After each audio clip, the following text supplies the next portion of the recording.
سیرت نبی اکرم صلی اللہ علیہ وآلہ وسلم میں ملتا ہے کہ حضرت آخری رمضان کے جو 10 دن ہیں اس میں اپنے بستر کو طے کر کے رکھ دیتے تھے. یعنی بہت کم سوتے تھے. بہت کم، بس جتنی ضرورت ہے، اور اکثر وقت آپ جو ہے وہ عبادت میں گزارتے تھے.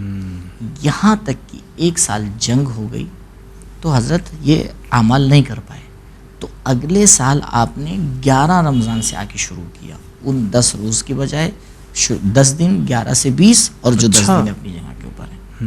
لیکن آپ ہمیں معاشرے میں دیکھیں تھوڑا سا رویہ ہمارا اس معاملے میں الٹا ہے.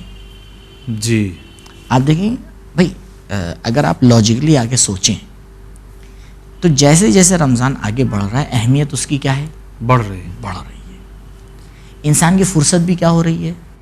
کم ہو رہی ہے. پہلے اس کے بعد 30 دن تھے، 1 دن ختم ہوا 29 ہو گئے، 1 دن ختم ہوا. اب فرصت بھی دھیرے دھیرے کیا ہو رہی ہے؟ محدود ہو رہی ہے. جی جی ٹھیک ہے. اب انسان آتا ہے شب قدر سے ہو کے گزرتا ہے، اس کا مقام اور منزلت کیا ہوئی؟ بلندی پر ہے، بلندی پہ ہے. اب ان تمام چیزوں کو اگر ہم اور آپ نظر میں رکھیں تو جو آخری 10 دن ہیں اس میں ہماری حالت اور کیفیت عبادت کے اعتبار سے کیسی ہونا چاہیے؟ ٹھیک ویسے ہی ہونی چاہیے کہ اب جیسے ہم ایگزام کی تیاری کرتے کرتے اب یہ ایگزام آ رہا تو اور بڑھا دیتے ہیں، ہے نا؟ کیفیت بڑھنا چاہیے نا. جی جی. لیکن عملی طور پر اگر آپ آگے دیکھیں معاشرے میں کیا ہوتا ہے، خود صفوں میں بھی جو ہے کمی دکھائی دیتی ہے نماز کی. کیوں آخر ایسا ہوتا ہے؟ مثلا کیا شب قدر کے بعد ماہ مبارک رمضان ختم ہو گیا؟ نہیں، شب قدر کے بعد تو ایک نیا جذبہ آتا ہے، ایک نیا جوش آتا ہے. شب قدر کے بعد تو وہ انسان پہلے والا ہوتا ہی نہیں ہے.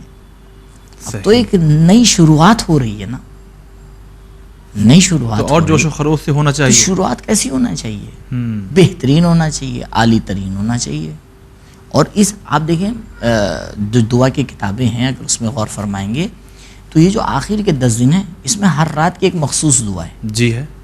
شب 21 22 23 24 25 26 تو یہ الگ سے دعا کیوں بیان کی جا رہی ہے؟ اس کا مطلب کوئی خصوصیت ہے یا نہیں ہے؟ بالکل. لہٰذا اعمال شب قدر میں اس بات کے اوپر غور کریں کہ جو مخصوص اعمال ہیں ہر رات کے وہ اپنی جگہ کے اوپر، ٹھیک، جو مشترک اعمال ہیں وہ اپنی جگہ کے اوپر. لہٰذا علامہ مجلسی علیہ رحمہ فرماتے ہیں کہ کوشش کرے کہ جب آفتاب غروب کر رہا ہے، یہ بھی اذان مغرب ہونے والی ہے، کیونکہ تینوں شب میں جو ہے وہ غسل مستحب ہے. بعض شب میں 2 بار غسل ہے، ایک اول شب میں ایک آخر شب میں. تو وہ فرماتے کہ جو یہ غسل اس ٹائم پہ کرے آگے. کیوں؟ تاکہ جیسے ہی شب قدر شروع ہو رہی ہے طہارت اور پاکیزگی کے ساتھ وہ شب قدر کو کیا کرے؟ شروع کرے. یعنی اذان سے تقریباً 10 منٹ پہلے، 10 منٹ پہلے، 5 منٹ پہلے، بس اتنا ٹائم پہ جتنا ٹائم آپ کو غسل کرنے میں لگتا ہے. اب دیکھیں کتنا زیادہ جو ہے وہ علماء نے ان تمام مسائل کو آگے ذکر کیا ہے، بیان کیا. کیوں؟ تاکہ ایک اہمیت ہے، ایک چیز ہے جو ہمیں کیا کرنا ہے؟ حاصل کرنا ہے. یہیں پہ ایک آخری نقطہ بھی بیان کرتا چلوں. دیکھیں جو ہم حاصل کرتے ہیں شب قدر میں، اگر ہم کوشش کر کے اس کو 1 سال بچا کے لے جائیں جی، اور آنے والے سال میں دوبارہ ایک نئی چیز کیا کر لیں؟ پھر حاصل کر لیں. 50 سال 60 سال میں ہمارا مقام اور ہماری منزلت کیا ہوگی؟ بڑے عروج پر ہوں گے. مسئلہ کیا ہوتا ہے؟ ہم شب قدر میں آگے حاصل کرتے ہیں، لیکن خدا نخواستہ یہ ہوتا ہے کہ اگلی شب قدر آنے تک وہ سب ضائع ہو جاتا ہے.